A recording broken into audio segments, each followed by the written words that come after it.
Hi, how are you? Long time no Just see. getting, just making some tea. Oh, great. Yeah. All right. We have Samantha and Amaris. And, hello?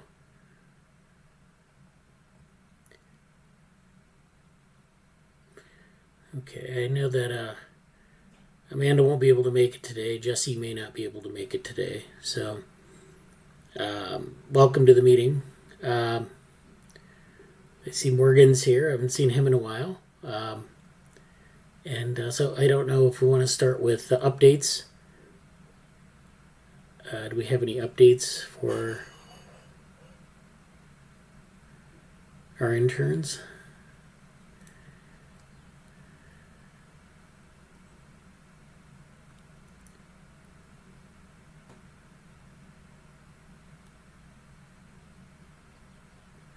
Okay.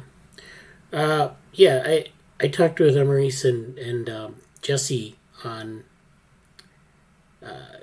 like Thursday or something like that, maybe Wednesday. We talked about some of the things that she was doing. It sounds pretty good. Some things on information theory and other kinds of things. And I think there some information or some interest in information theory in the group as a whole. And I gave a talk on information theory, I think 2 summers ago, to the group. I did a whole bunch of lectures during the first NeuroMatch on different topics. So we have these lectures on different topics like Bayesian modeling and information theory and all these other topics. So I'm going to go through one today. Um, and I'm not sure if there's anything else we want to say about that or.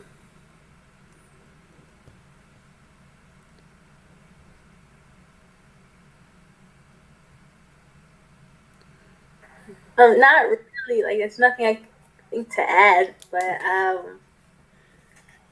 yeah, I don't know. Yeah. Well, I'm glad. Yeah, I'm glad to see you're getting interested in some of these topics.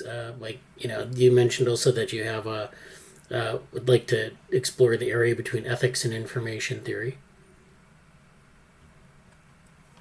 Yeah, because I think Claude Shannon kind of touched on it at one point in like the beginning of his research. Like he briefly mentions it a little bit, Yeah.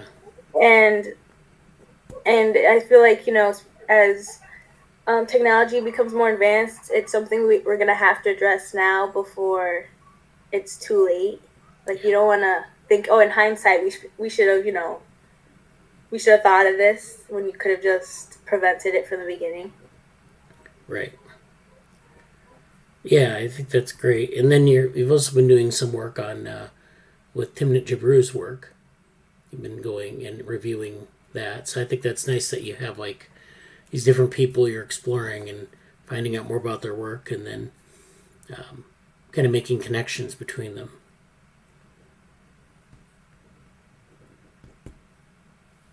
Okay. Well, thank you for the update. Well, it's Samantha. I know you put an update in the Slack about your end of the semester. Yeah, so the end of the semester just like rolled around today, so like I'm getting ready to start moving out. But for my research projects and things like that, the one I presented last week, I have a big proposal to write, and I'm almost done with it. And I feel like it was a good experience for like a class to show me how to do that. That way, like even though it's tailored to the class, it gives me a little bit of an idea of how to write one and not just write the literature review part. Research for this, I got a little sidetracked with this because of like final exam season. But I'm excited to be done with this semester and then put a little more focus on the research for this. Yeah. That's good. Well, good luck with moving and everything. Thank you. Yeah. Yeah. Thanks for that update. Yeah, I think that's great. And again, it's I know it's the end of the semester, so people are busy with things. And so I don't know. Morgan's back for making tea. There he is. Tea's still not ready yet. But, Okay. but I did want to just say hi, and it's been a long time. Yeah. And absolutely miss the group. The big news this week is Alison Moultrie's lab and a work on organoid work focused on autism, and a gene editing work to kind of reverse the effects of particular autism risk factor genes.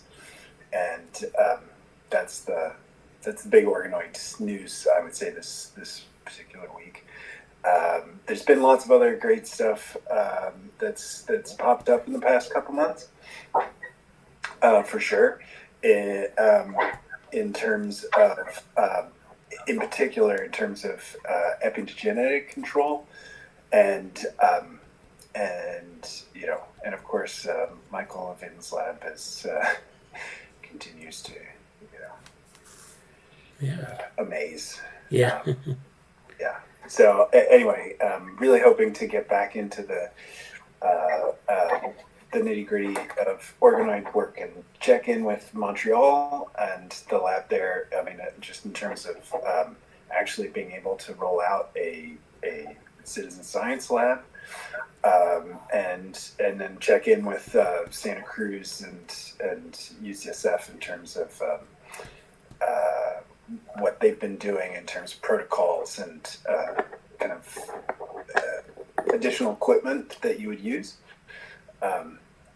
I saw that Alison Moultrie also at UCSD also has another video that has been released, but I think it's from about a year ago, where he's talking about the kind of cell culture experience that you actually need to engage in this kind of research, right? So I'd love to follow up with him, because he's like, this is just basic cell culture. Just basic cell culture needs or skills are needed to be involved in this kind of research. I'm like, oh, okay. Does that include protocols and bioreactors? Right. And I think I know they're doing another space program, which is part of how they're funding their bioreactors. Is that it's it's like designed for space, but I mean for outer space, but it's actually pushing on the design pressures for like making them small and compact and self-contained and things. And that's part of the spin-off company that he has. So, which is also why it's like not released, yeah, that's some of that organoid stuff. It's pretty good, yeah. I mean, that's definitely. And the work that he did this week that came out of Nature is together with another Brazilian researcher, and for both of them, this is personal fight in the sense that they have relatives with disorders. So both Allison and this researcher, they're focused on a particular subtype of autism. I can't remember the specialty, but the subtype. But anyway, yeah. So it's a great paper this week. Well, that's good. Yeah. I've been keeping up, kind of trying to keep up with some of the stuff. It's just there's so much going on, The Tarasky talks down in LA, the tissue talks at Columbia, each and Montreal too. The I think it's like TransBioE. Every week is just a new frontier in terms of like combining kind of cellular and biomolecular work together with like biomaterials design and sensor design. It's really remarkable, and there's obviously going to be, as well, I don't know if I've talked about the Dynamo paper, but the Dynamo model work just in terms of computational analysis of like gene regulatory network space is I'll find a link and drop it in the chat for sure. Okay. Because that's a really important paper that's combining the kind of regulatory control and kinds of things that Levin's lab works on in terms of how is this organogenesis and things like that happening with great diffie-Q models. Or I'll find that paper. Okay, that would be good. That's definitely a gem of the last quarter. Yeah, I think that's great. Thank you for the update. Looks like Brian joined us. So, Brian, do you have an update for us? Yeah, hi. Let's see. I feel like I had one, but I'm having difficulty remembering it. I've been doing a lot of, almost done with the semester, so I've just been really doing a lot of final stuff, which has been involving a lot of a class I'm taking on machine learning and data mining, which has been really interesting because it's digging into the math you don't usually get to see when you're running all these programs to run those algorithms. That's kind of where my head's at. I think I've also been doing a lot more research into computational models for collective cognition, trying to find kind of what's out there and to see if the ethical regulator kind of applies in some of those instances. So there have been some pretty interesting things coming out of that research for me, but most of them are kind of geared in a different direction. They're kind of geared towards political collective action rather than simply just people thinking together. But I think that there might be a way to apply that kind of to apply some of the more interesting parts of those models. That's pretty much my update. I don't have more concrete things to say about that. It's nice to hear about what you've been doing recently, Morgan. Though it's nice to meet you. Hi. Hi. Yeah. This it's not been recent work, unfortunately, but it is it's super interesting how it's developing. Yeah, sure. Yeah. But yeah, that's great. So yeah, well, I guess the collective action work sounds interesting, and I think I don't know what literature you're looking in. I think there's a lot of different ways that we can like kind of draw inspiration from different things that are going on. So there is a small literature on open source, like open source behavior, or people working collectively in open source, but it's not really been very. People haven't really worked on it like to death. So there's a lot of opportunity in that area. People are just kind of characterizing it. And I'm thinking there are a lot of journals in computer science where I found articles that are more in that vein. But I think the political collective action might also be interesting because, you have these governance models that they really haven't developed so much. I mean, they've developed some in open source, but that's kind of one of the reasons why we're doing this project. So for Morgan's benefit, Brian, we have a GSOC project we did this spring, and people have applied for it, and it's about open source and how you can design like ways to improve facilitating people's involvement in open source and how you can make it sustainable and things like that. So there are a lot of different like pieces to that, and I wanted to get over the summer. I wanted to get people thinking about this idea, this set of questions, and we're going to try to work on it over the summer. Kind of dig into it. So yeah, I mean I think the political collective action is interesting because it does hit a lot of these governance issues, especially a lot of the stuff that like leaderless collective action where you don't have a leader, or maybe like direct democracy or things like that. So yeah.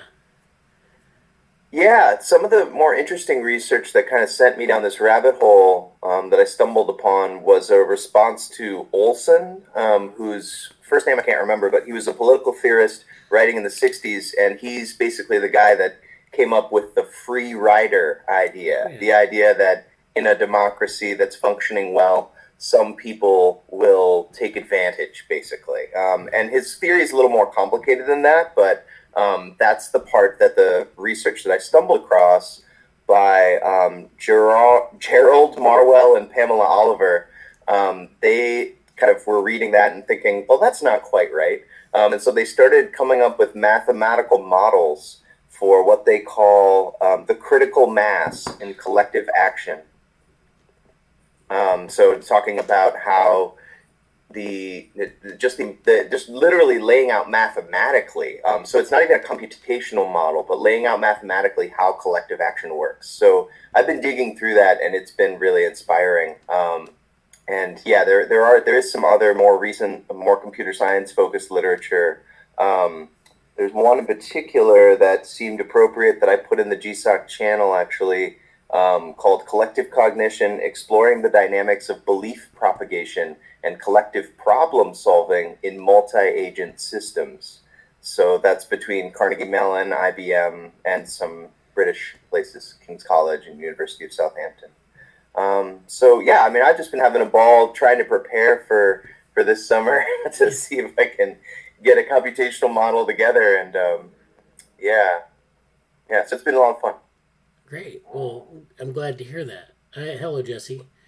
Yeah. So, I think the other thing I wanted to kind of start doing is I mentioned that we were going to be having a data group. So, sort of on open source communities and data, and how to analyze them quantitatively. And I'm still working on putting that together. I'm not sure when we're going to actually do that, but that's coming up in the next couple weeks. So I'm interested in that.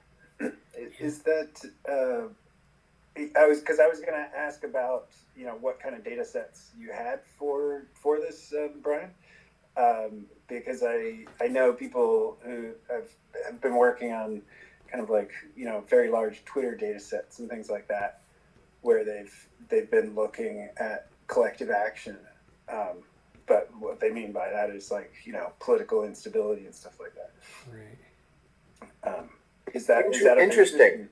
And yeah, anything is of interest to me at the moment because I'm trying to find the most productive avenue to do this research.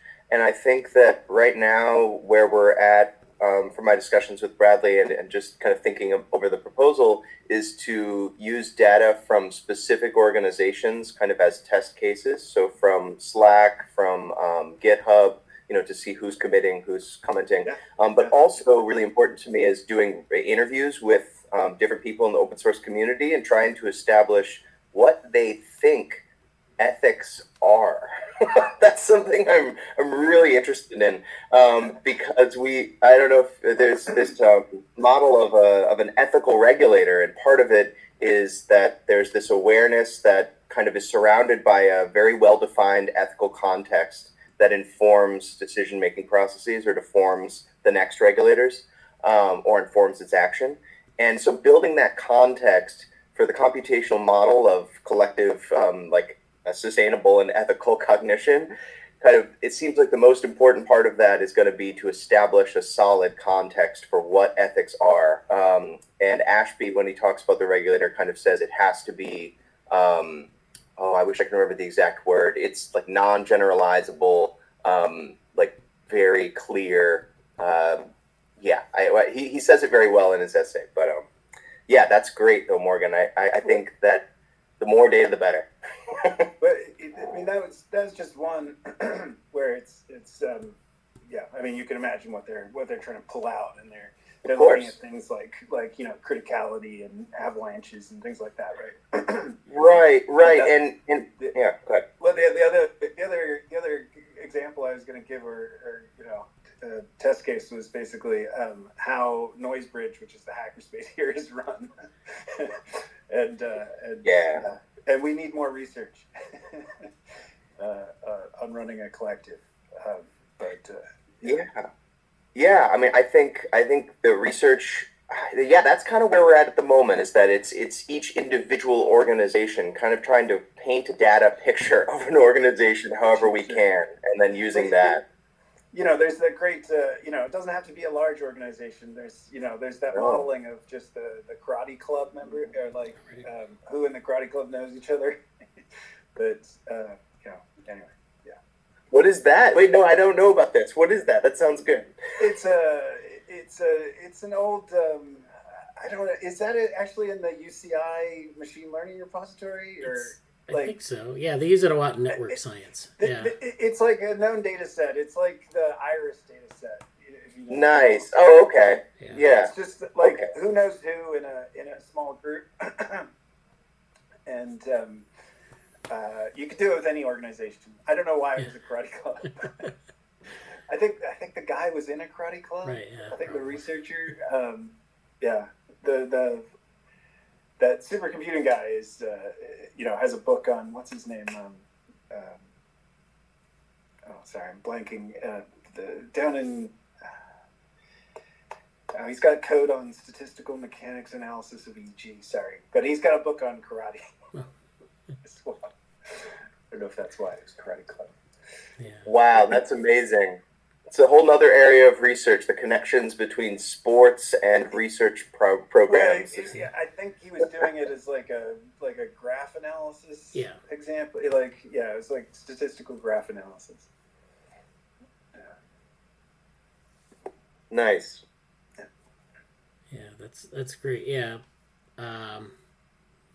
So yeah, that sounds like a pretty fruitful area. I mean, like there are gonna be a lot of tentacles growing out of that. So, but I'm still working on organizing the group and kind of how it's going to be structured. If people have ideas as to how to do that, let me know. And I'm thinking of is maybe we kind of find our own data sets, or we kind of like help each other find data sets, and then start working with them, and like maybe have go through maybe some different types of analysis. Maybe we go through some of the data sets and work with them in a more interactive way. So in this group, we don't really get into a lot of demoing of things, but in a smaller group, we could do that where we just kind of like show our work. It's a little, it won't be as neat as like a presentation, but it'll be like, this is how we're going to do this. And, maybe we can learn from each other on different techniques. And, if we want to incorporate qualitative data interviews, that would be great, because we could actually see some of the, what's going on there, and link it to some of the data that we're working with, the quantitative data we're working with. So that would be great.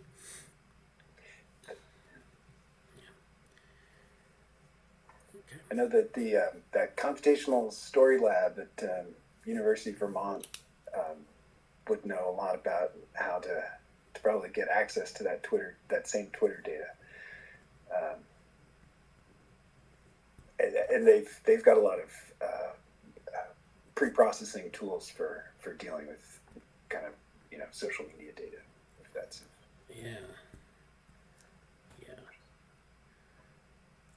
Wow, I'd never heard of them before. They look great. Yeah, that's an amazing. It's amazing. There we go. Okay. So as well as being connected into political science. Right. So it's not just a graph theory lab. Yeah, and they're connected to complex systems a little bit. It looks like too, which is always fun. Absolutely, yeah, absolutely. So Morgan put a couple things in the chat. I'll go over them here. I'll share my screen. So the first one was on the Dynamo lab here, or the Dynamo project, I guess. So this is, yeah. Yeah, so as I'm sure people know, this single cell analysis is what is basically doing analysis, but at massive scale, as with everything in the internet age, is how people are doing things. And on top of that, so one that allows you to characterize tissue, but if you can know which cells are going through at which time, you can build up these much more sophisticated data sets. And then what they're combining in there is really differential geometry and dynamical systems, and it is but to give you a better picture of the underlying biology of complex tissue. So it's a great paper in the sense that it's bringing together so many topics of interest. It's a real tour de force. Oh, so this is a read the docs for the paper. Yeah. Okay. This is just a read the docs. So this is very much a tool as well as a paper. Wow, this is great. So this is just. Oh, go ahead. But it's like it gives you a reason. As well as some tutorial pages to dive into these great math topics as well. Yeah. Right. Yeah. This is. We talk about this sometimes in the Devorm group, and it's kind of hard to visualize a lot of it. But this is we kind of people are using this a lot in embryo biophysics as well. Some of these same types of techniques. So, and it's not so much of direct interest, but these related to this is this topological data analysis or topological techniques, right? Which is obviously in there with the there's some other great code releases that are associated with this. In particular, from the University of Tennessee, was the Oak Ridge National Lab. So the same group that gave you, LAPAC and BLAS now gives you Magma, and it's implementing some of this differential geometry. Oh wow! Okay. Cool.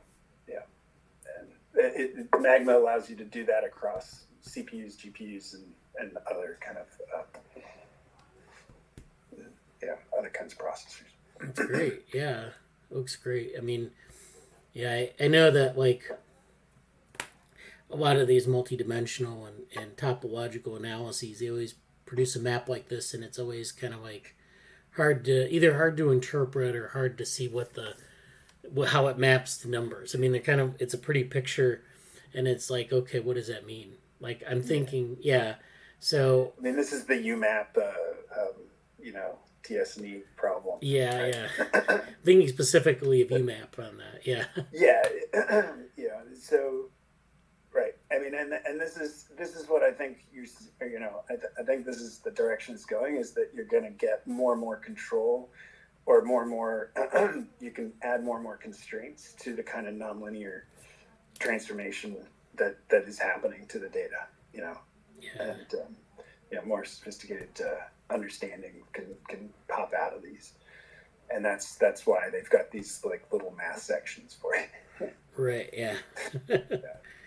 But it's really, really nice work in the sense that it's not just code. They've got some serious docs here. Yeah, and this is this is so much for me. It's a little eye opening, just because it's, of course, the biology community is so much bigger than the neuroimaging community. Yeah. Right. Yeah. So they literally have thousands of users. Right. Right. So. Everybody's doing this kind of scRNA work, even if they're not, they don't have to be looking at the brain. Right. And then it's useful more generally. It's super. Yeah. this is biology, right? Yeah. not cognitive, computational, whatever it is. So they have examples from zebrafish, Yeah, human yeah, hematopoiesis, neuronal activity, cell cycle, and organoid. That's yeah, pretty good. yeah. And the kind of the I mean, I don't know if that's something that you guys talk about every week at DevoWorm, but the embryogenesis of zebrafish is, there's also a kind of new awesome groundbreaking paper every week. Oh yeah, they're doing they're doing some good work in that area. We cover zebrafish quite a bit in the DevoWorm group, and especially like these comparative models where you're taking like like zebrafish and like C. elegans or maybe even organoids, or now that these exist and you have cell tracking and you have single cell transcriptional data and all this, you can put this together and it's really kind of a nice you can really do some really interesting things with it. And but the a lot of the work is like getting these methods to work and make them reliable and have these cross comparisons so you can actually make some interesting insights. So the other paper that Morgan had or this is the computational, or this is Brian, I guess, the computational story lab. So this is the lab at the University of Vermont, and I know they have like a complexity group there as well. That they do a lot of really interesting stuff. So this is Peter Sheridan Dodds and Chris Danforth run this lab, and they're doing large-scale system-level problems in many fields: sociology, nonlinear dynamics, ecology, and physics. So yeah, I don't know what kind of data sets they have that are publicly available, but that's, I think, worth trying to find out more about that. I can ask. Yeah, that would be great. I think that's. And they have a weekly, I think it's called like a Talkoculus, that usually does, cover a complexity, graph theoretic project each week. Yeah, definitely. So yeah, I think that's also good. We should follow up on that. So I don't know if Jesse's able to talk now, or if he has anything to say update-wise. Hey, no, I probably won't say that much today. Okay. A lot to go on here, but mostly just administrative work and some. I didn't get to do I wasn't able to reach the reading group this week. Making some progress on some administrative stuff and plans for the summer. So we've talked more about that recently, but I don't have any major updates right now. But yeah, did everybody else get to do their updates earlier? Yeah. I don't know what we're gonna. What did you want to jump into for the rest of today? I have maybe some presentations, talk about submissions, talk about some papers, and I don't know if other people wanted to present or talk about anything. Maybe Morgan or Brian or anyone else. That people are probably pretty busy, but I offer if you have something you want to present on or talk about in more detail. Yeah, a couple people mentioned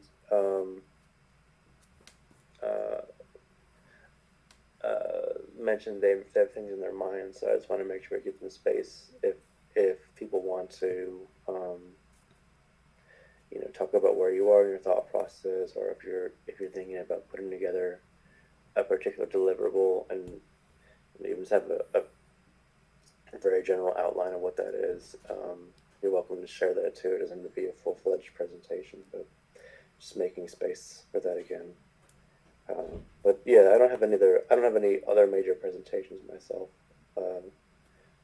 that I can think of right now. Anyway. Okay. But yeah.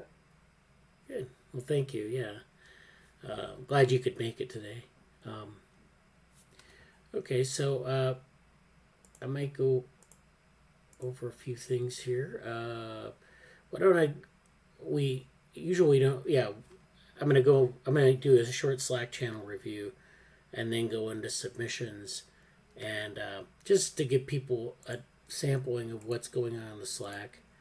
Um, so, oh, we have something in bioevolution here. So we have a lot of different channels, and I want to, kind of highlight things as we kind of go through them.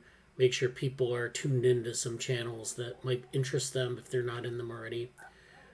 So we have this bioevolution channel, and this is a channel we originally used, I think, for. Well, we have a Brain Organoids channel, and I think I went through that earlier, or maybe last week or the week before. And this is something we put a lot of the Brain Organoids work in. So, if we have papers or different resources, we'll usually put them in here. So if you're interested in the Brain Organoids work, again, this is there are a lot of things in this channel. But there's this bioevolution channel, and it looks like we've got some. I haven't really been back to this in a while, but it's just really a lot of stuff with like biology and evolution, and it's we have that component of the lab. Sometimes we don't talk about it very much, but it's there, and so you might want to check this out. It looks like Morgan put something a while back on how to read a jellyfish's mind. So we talk about a lot of the cognition stuff, and we talk about sort of the mind and the brain, and then there are other topics related to biology and evolution that we put in this channel. So Rashab put in something on Lenia, which is a artificial life platform. So that's something that we haven't talked about a lot either, but that's something that is in this channel. So Lenia is a platform that people use to build geometric automata. So I think I've talked about cellular automata. These are geometric automata, and so they're like these shapely, cellular automata characters. So you have something that is on a grid and it's changing shape, but it's in 3 dimensions, and so it exhibits a lot of interesting behaviors that you see in a cellular automata, but it's a geometric. It has it has 3 dimensions, and you can do really interesting things with it. So it's kind of building upon Conway's Game of Life, and they have some tutorials here. So if you're interested in this, and this has a lot of interesting applications. We can study a number of different topics, including open-endedness, which is this idea of open-ended evolution. We can look at swarm cognition, so we can look at collective behavior. We can look at emergent agency, which is where can we train emergent agents using machine learning, and then automated discovery. So how do we discover linear phenotypes and creatures using automated algorithms? So there are a lot of interesting. This is an open source platform, so that's something that people might want to look into if you're interested in some of these simulations. And then Morgan just put a link to the Dynamo stuff in here. It's cool because he really does have a community, or he's really developed a community around that. Yeah, that's good. And so it's like kind of recursive for us, right? Because we're interested in the community as well. They've definitely got their own science projects that they're trying to work on. Yeah. So this is the Collective Cognition channel. So this is sort of an offshoot of the Google Summer of Code project. So I don't know if people want to join this. I know people I invited people from the applicants to the GSOC project this summer, but we have, looks like 14 members now, so people have been joining in here. So, there are a lot of things that we can do potentially. There are a lot of papers on looking at interdisciplinary innovation and open source communities and how collective cognition works, political collectives, things like that. So Jesse mentioned something about modeling some aspects of the book Skin in the Game or Missing Incentives. So this is the book Skin in the Game. And, this is something that might be something to follow up on. Looks like Brian and Hussein Aether and Himanshu all like that. So, and then we have, this must be the one that Brian is talking about, the critical mass. So this is mathematical computational models for collective action. Excuse me. Oh, okay. Did you have something to say about that, or? No. Okay. Not yet. And then there's jury learning, something I found. I think it's a SIGCHI talk for this year. So this video is on integrating dissenting voices into machine learning models, and that might actually be interesting for like the open source communities work as well, because we're talking about like machine learning ethics and AI ethics, and there's a strong connection there. So I don't know what kinds of topics might be applicable to bring into this sort of open source ethics space. But I know that Erin is working on some interesting topics around like she's interested in cultural evolution, and she's interested in some of the other topics related to collective action. So maybe I can invite her. I don't know if I've invited her into this channel, but maybe we can have some conversations there as well. We have the Cybernetics channel, which is active, and if you're interested in cybernetics, if you're interested in the history of cybernetics, or sort of applications of cybernetics, this is something you should check out. We have a lot of historical posts in this, so this is like not just the latest thing that happened this week, but there's a lot of stuff in here. And I think I mentioned this before, going through these channels, like kind of a deep cut of the channel, and kind of looking to see what's there and synthesizing a lot of the things that have been put there, because we tend to put things in these channels and then forget about them. So I want to kind of avoid that. I don't want to avoid posting.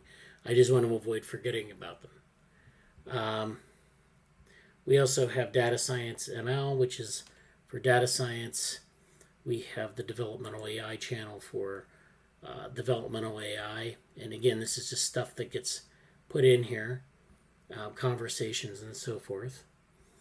We have our Ethics, Society, and Tech channel. And it looks like, things have kind of slowed down in the channel, but it's good because we can actually pay attention to some of the individual things. So this is an interesting one. This is something that Gary Marcus is, of course, a critic of AI, and there's this, I think it's a Wired article that came out about OpenAI and some of the biases that you see in the OpenAI algorithms. And then there's a paper here where they, so this person said, well, here's a paper we did on exactly that, building values into machines with a computational notion of reflective equilibrium. This paper spans 8 academic disciplines. This is a Trends in Cognitive Science paper.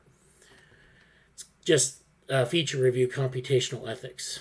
Very simple title. And Josh Tenenbaum is actually on this, among other people. So this is something that probably is of broad interest to the group here.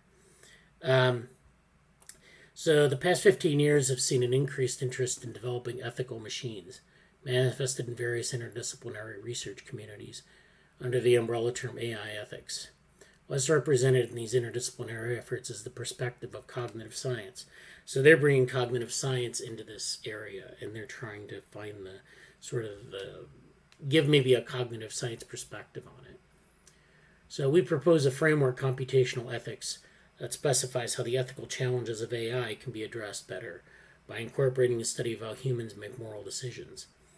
So this is, again, this sort of idea of bringing together ethics and some of these other topics from other fields. As a driver of this framework, we propose a computational version of reflective equilibrium. The goal of this framework is twofold: to inform the engineering of ethical AI systems and to characterize human moral judgment and decision making in computational terms.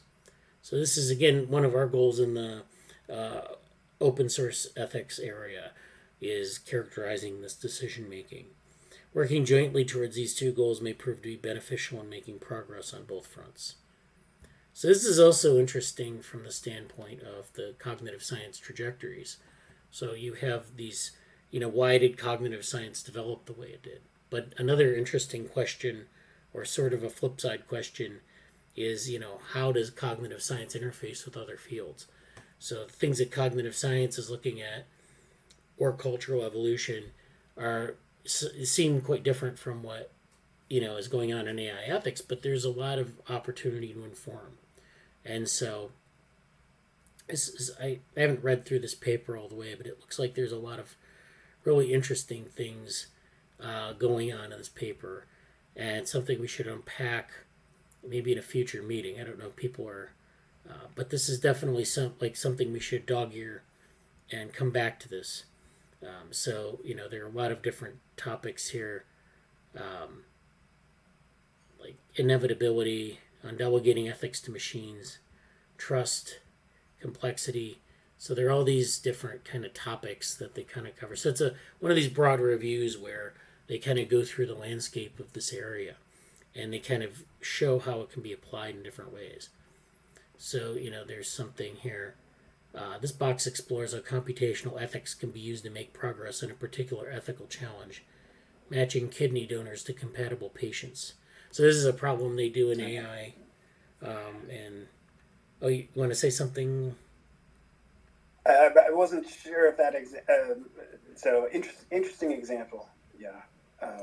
I know a couple language model papers that have come out recently talking about how to design in things like no harm, and but this is another interesting example. Yeah. I was interested to see how they would try and define that, and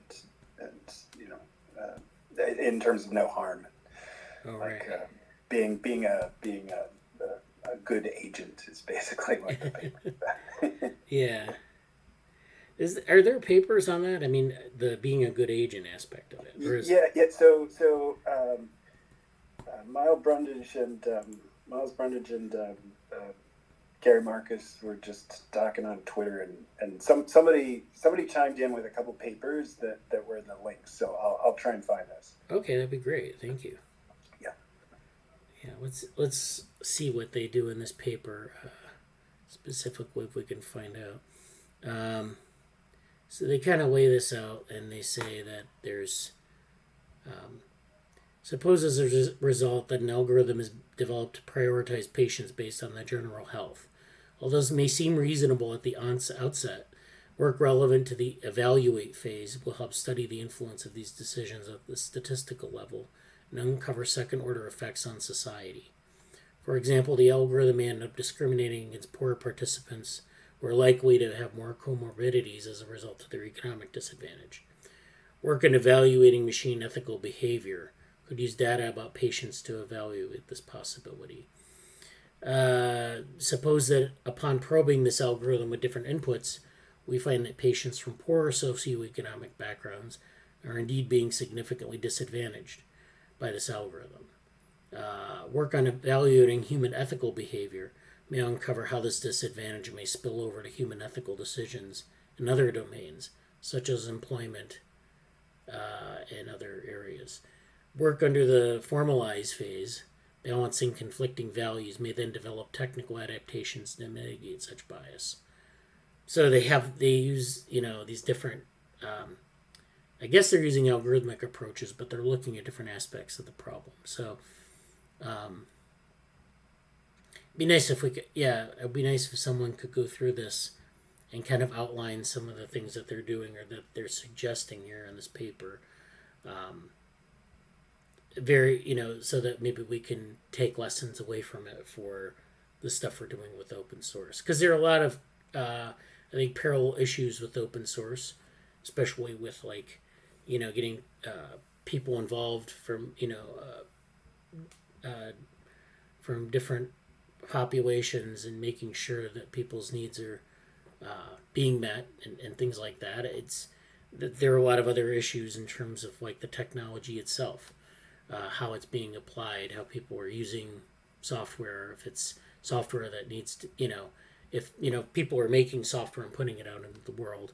So if it's affecting people in certain ways, it's something that we need to know. But in an open source context, it's generally very difficult to evaluate those things because people are just kind of making things or maintaining things independently. I mean, there may be a roadmap, but it's not necessarily, they don't even really incorporate that into roadmaps in the large corporations. So it may not be something that an open source organization has an interest or at least the resources to address.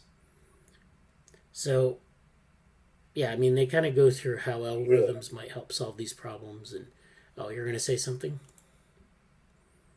Just agreeing with that. I think that would be a great paper to really take a deeper dive into. I don't know the paper.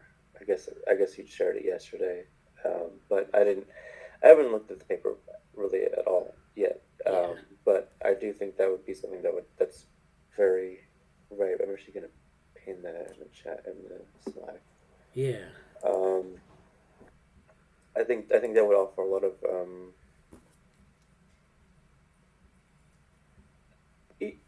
both technical, actual computational approaches with the cognitive science stuff, which is really good, but also I think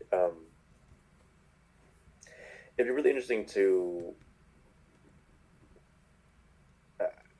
I really am intrigued by sort of. I would like to do an analysis of sorts on why, because they're making certain choices on how they're approaching the problem from the start, and why they're going to be using the angles they're using, and why they're bringing cognitive science into it, and what that can or can't do. And I feel like that could be like a really fruitful discussion to really dive deeply into, even before you get into whatever they're proposing or finding in the paper. So like how they're building up the framework for it itself, I think would be very, very in line with what that team is looking at. So I'll be looking into like who that author is. I found their Twitter posts about them too. So Okay. Yeah, it looks very interesting. So glad you shared that. Yeah. Brian said, I'd love to present on this paper and possibly others next week. Yeah, why don't we, if you can plan something maybe for next week, Brian, that'd be great. Yeah, I definitely don't want to take up space from anybody else, but if there's space for it, it's very helpful for me to present on things. I feel like it helps me understand them, and then people's feedback especially is so helpful. So I would love to. That sounds great.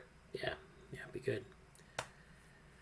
So yeah, that's our ethics, society, and tech channel, and then we'll be talking more about that later. So we have a number of different channels here. So we have the information theory channel, and this, of course, was inspiration for our discussion on information theory and ethics. There's also this video that was the sort of the inspiration for that inspiration. This is Claude Shannon, the bit player, father of information theory. So this is like about an hour long, and it talks about Claude Shannon's life. Claude Shannon was the person who developed information theory, quantitative information theory. He was also quite a prolific model builder. He built a lot of models. He built some models of juggling. So he had these mechanical models that he would build. There were a bunch of clowns juggling, and he actually developed something called the juggling theorem, which was a mathematical description of how juggling works. And so that was an interesting thing. Another thing he did was, of course, the Theseus mechanoid, which was a little rat that he put in a maze. And this was, of course, back in, like, I think the 40s when these things didn't really exist. And so he built this little mechanical rat, and he put it in a maze, and he would teach it how to learn, teach it how to find things in the maze. And so this was all very 1940s era. And I think Jesse mentioned in our meeting on Wednesday that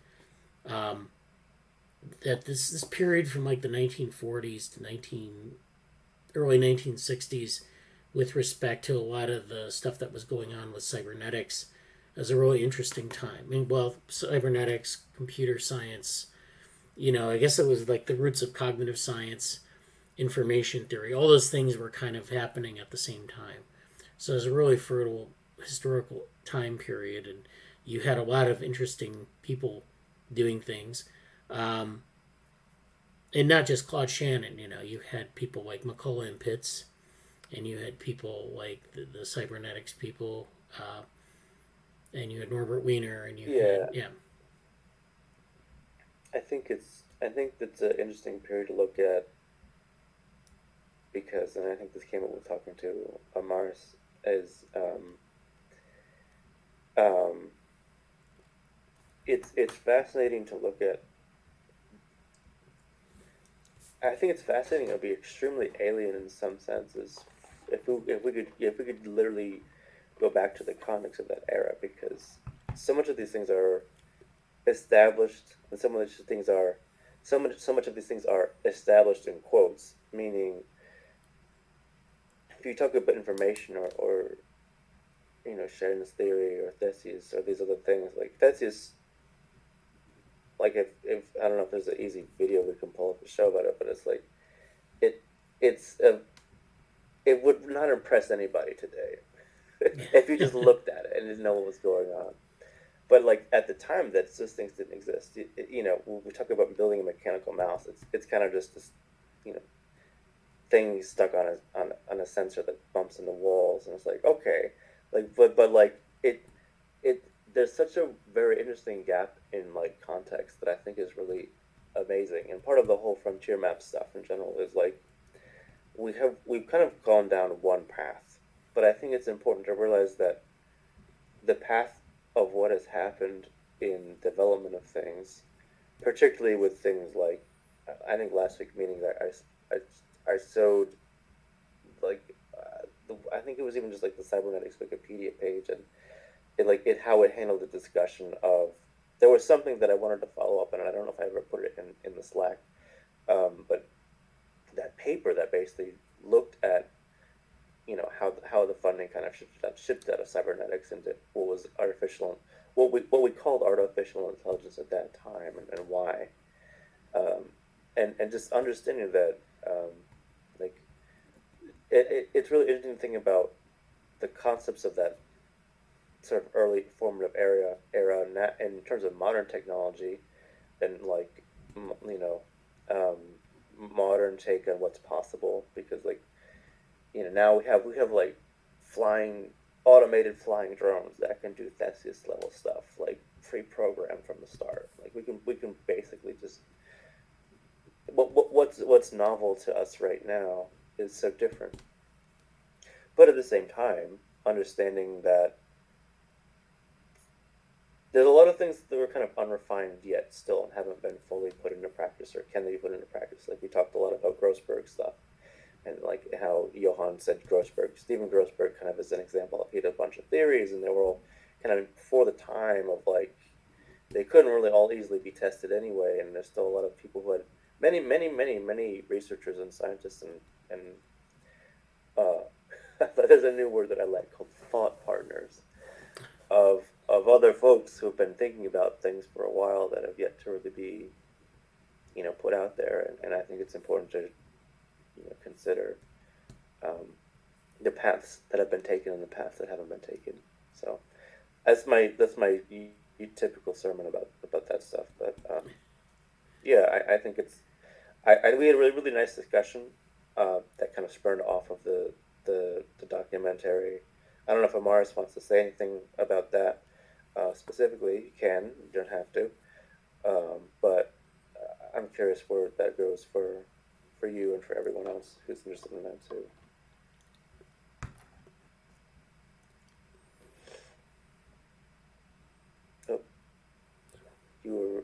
muted and then unmuted. So I don't know. Yeah, I'm sorry. I think really what spurred my interest was the documentary, honestly, because it's his focus in how to disseminate what information was. For most people, it's like, oh, it doesn't matter because we talk to each other. That's all that matters. That you say something and I understand what you said. But it's like through understanding the mechanic, like the basic mechanics of it, without trying to make it too complicated, we can like understand technology as it is in a simpler manner. And then at the same time, he wanted to expand that into technology and like what we know as machine learning now. It's like he he kind of predicted where we are now in terms of like having a TV or having like the toy mouse like Theseus. Like it's a toy, but at the time it's like no one really thought of having like a toy that could talk or move on its own. So it's like that foresight was really interesting to me. And at the same time, it's like he cared more about the theoretics of what we could do, or the what ifs, like I mentioned in our meeting on, I think, on Wednesday or Thursday. So it's like trying to think about things before like practically doing it is like having an idea in itself is so much, it's as valuable as having a physical representation of it. Yeah. Yeah, we talked a little bit about the process of like, you know, consuming information and building up ideas, and then you have to kind of build the model, build that content in your head, and then you get to kind of share that. You can share that in like, in our case here, you can write blog posts or do presentations or whatever as part of the sharing process. There's different levels of development. You can go like, you can get into building a model. We talk about like computational simulations a lot here in what we do, because we do a lot of things in like that space. But you could you could totally just create a physical analog analog that kind of explains a lot of what you're getting at in a theory, and how does that work, and how do you think about that, and how do you get people to help you with that. Like, there's a really interesting process that takes, and the ideas that you're pursuing on different levels that's kind of a whole. We had a really nice conversation. I won't recap all of it here, but it's kind of like about getting into research and how how you as a person change and develop when you start thinking about how to kind of go through the full stack of ideas, and then building theories, and building ways of talking about them, and then building models, and having things that are more tangible to the world, that represent really distilled ideas into more concrete things. So it's a very exciting conversation in general. Ongoing conversation. Yeah. But yeah. That's great. So yeah, I think that's an interesting thing and a lot of takeoff points. But this channel in general, we're going to be talking about different things, not just Shannon's take on information, but we have some other sort of approaches on information that we talk about here. We just published a paper on Gibsonian information, which is kind of our own take on information theory, and then we have other type, which is now published in a conference proceeding, and then we have other papers that are of interest. We have this solving Wordle using information theory. So there are a lot of things that we want to, if we want to talk about things, this is the place to do it. So I don't want to get too much further into this, but I just wanted to mention that we have the Virtual Reality and Neurotech channel, and this is another channel that I'd like to keep revisiting, and it's not as active as some of the other channels, but it's definitely things where we post things like articles on VR and the metaverse. So they're things that maybe are more ethically oriented, or maybe more tech demo oriented. The VR area tends to be very tech demo centric. So there's a lot of stuff like this picture is from 1992. So this is what people used to do back in the 90s for virtual reality. It's a pretty cumbersome system here, and this is what they're seeing. These graphics, so what they're seeing in this headset. So it's like, it's not nothing like what we have today necessarily, but it's definitely historical of historical interest, and this is the type of so this is just kind of like going over some of these issues. Yeah, I mean, like I said before, I'd like to get more into this. I keep saying that, and then never have time to do it. But putting together like some really some nice resources on this, and maybe even some research ideas. So people are, Yeah, and oh yeah, go ahead. I know, finish. Jesse, you were. You can finish what you were saying. Oh, I was kind of done with it.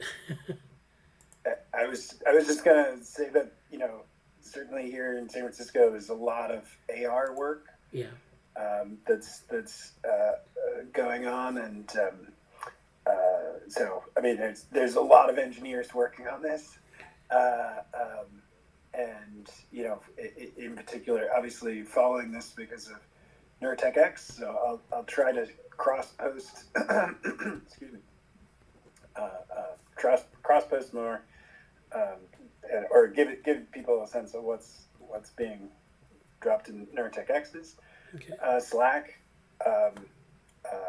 and Project North Star, and I forget what Google's. That's the open source one. I know all the big manga companies have an AR project of some sort. Sorry. Yeah. That's okay. Yeah. That would Yeah, be great. I have a couple thoughts and ideas about that. One, I don't know if we're gonna go into submissions soon after this, but I checked again, and it's the 9th. So 2 more days we'll hear back from We Robot, which has a lot of VR based stuff that we submitted to it, or at least sort of adjacent to that. And I really hope one of the things we submitted gets in, because if we do, that will be huge and will give us a nice thing to focus on for the rest of the year, because that's in September. Secondly, and I was going to ask Morgan this specifically. Good to see you again. It's been a while. Specifically, for Neurotech X or other things, for something that I'm looking into as part of another group that I'm working with, do you know or have any particularly interesting things to say for like virtual reality and potentially augmented reality, but tailored towards people who have disabilities, whether it's physical disabilities or even like mental or like learning disabilities? Yeah, I'm looking into that currently. Yeah. So in particular is Cognition, which is spelt, in the tech way. So I think it's got an X in there somewhere. I'll look it up. I just always remember that Brooklyn Nine-Nine was like, like how many N's? How many N's? I forget what her name is that she comes up with, the comedian. Like 5 N's. Yeah. It's a company based out of Santa Barbara, but the engineers are in Toronto, and and they just got a big round of funding. Yeah, thank you. Yeah, it is next. And That's awesome. So I've actually had that the CEO or founder on Neurotech X Hack Night to present that before they got their funding. But they got a big round, so they've been on a real hiring spree, and it's very much focused on. I would want to call it AR, because what they're trying to do is add value, right? So that was a big thing we talked about, was just like we need we can't have Siri kind of autocorrect we need something that like allows people to communicate more and faster, and the kind of metrics that they had for doing that, which is awesome. Yeah, this is basically, this is something this is a version of, I've seen a few similar things, but not quite this in depth, and this is really curious. We went back and forth on their design choices, because like they are very much trying to hit a particular price point, and so they're relying on a smartphone, right? So you slot in a smartphone, as opposed to building a kind of integrated product, right? So there's some issues with that, but it's great. I could go ahead. Sorry. Well, I mean, I can put you in touch with the engineer that designed the thing, so like he can tell you a lot more about it, like how it works, and yeah, because I'm in a situation where if I could try to even like demo some of it or look at some things, I may be able to like give them. I work with some like. He would love the. He would love the profile raising or marketing or like anyway because and again like Allison, this is a person who is driven by his own personal family needs, right? So he's got a child that has these needs, and is really trying to solve a problem here. So it's cool. He's really accessible, and then the engineers left the company in terms of like, they don't need a lead, chief architect anymore. But he's still part of Neurotech X. He's actually on the board of Neurotech X. Okay. Yeah. Yeah. He's any context about that would be great, because I may have like opportunities for them to like. One of the groups I'm working with has a lot of, they have a lot of ties to like, we're developing some technology that will help assist like caretakers in a non great like in a very sensitive way. But there's also this offshoot project for looking at some of the people with disabilities are enjoying using headsets for certain things they can't do in general. But they're not accessible at all. Just like kind of like a virtual tour. So we're looking at things that can like build out some other actual. So that's really cool area. Yeah. It's and there we can probably find some more too. But yeah, I will. Chris Michelli is the person I'll put you in touch with in terms of that. Okay, great. Thank you. Yeah, that's great. And one of the things I've been kind of interested in is like not just, kind of like, how do we do research with AR and VR? And, it's still an area that's like, there's certain research themes that people have been talking about for years, but there are probably a lot of new opportunities for research. And this is almost like going back to the period where they were like working on information theory or trying to develop it. Like there's maybe a practical need to understand some of these things that are going on with the technology. And so, the question is, can we build upon that or it's a little bit difficult because we need to be able to, experience it or use it and, maybe set up experiments or whatever. But it's definitely, I think there are a lot of questions that are really unanswered in terms of the effects on people or like, different phenomena that occur in, so in virtual worlds. So there's a lot there that's potentially. Yeah. If you're interested, that's some of the people that are associated with Project North Star, which is this open source AR project, VR AR project. I think they're coming from that sensor that it's a stereo camera, but it's facing up on the table and it's watching your hands. Leap motion, I think. Oh yeah. Anyway, I think it's a lot of engineers from there. anyway, there's a group of them that are particularly interested in getting you to experience not fun things while you're in VR, right? So like falling, trying to make you sick, trying to make you feel like you're falling, like scare you kind of, but in terms of physiological visceral reactions, which is actually pretty cool. It can be the kind of thing which would be dangerous to try and create physically, Right. and but the so there's some really interesting ones on the falling that I thought was, and like how to the perceptual cues that you don't think of that were important for giving people the real feeling that they're right. the ground's dropped out from them. Yeah, I know people have done that in the past with like different visual illusions, but there's probably more to it in terms of like other types of sensory feedback and understanding how that all works, like in different, like if you have environments that are really high def and you can like elicit that kind of response.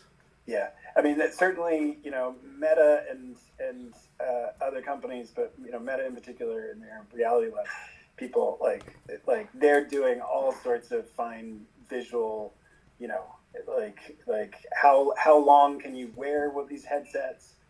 How important is the frame rate? How important is any kind of disparity? And they're really getting. I mean, the kind of perceptual work that they're doing is really remarkable. But I like these higher order things. Yeah, that's great. Okay, yeah, so that's good. So that's all for the Slack channel. I want to move now to submissions, and then I want to revisit information theory. So thank you, Ryan, for attending. So let's bring up the submissions doc.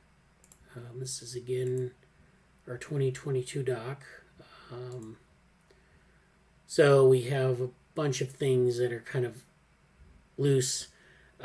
We mentioned, I think this week in the Slack, that there's this opportunity. Jesse posted it.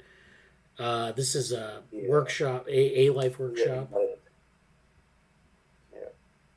Invited to submit to that one. Yeah.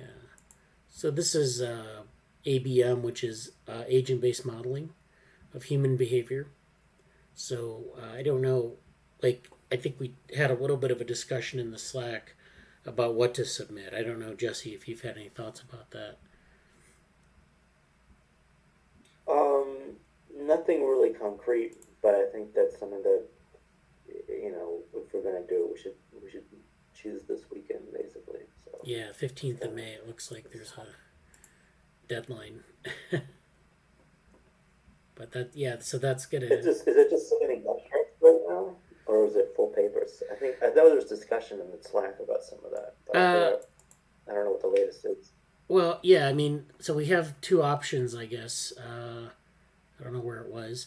Oh, here, extended abstracts, 2-page maximum length, and should report an industry experience or previously published work. Or the full paper, which is 6-page maximum length and should report on new unpublished work. So this is, either or here. I would maybe go for the extended abstract. We could do full page. 6 pages isn't a lot of work, but it's something that I don't know if we have something ready to go on that. That's the thing. And I don't know what they consider to be agent-based.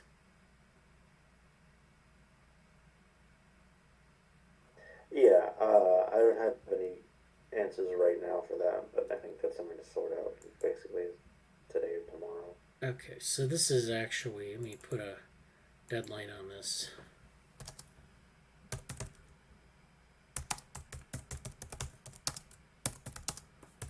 Yeah, it's May 15th. And then there's this Beacon AI, which is the thing we did last year, and we got the Gibsonian information publication out of it. This is again happening. This is happening, I think, hybrid. It's a hybrid conference, so they'll be doing a virtual component. And this again is May 15th is the second round. It's always really confusing how they run their submission process. So I think that means that they want people to submit abstracts or papers.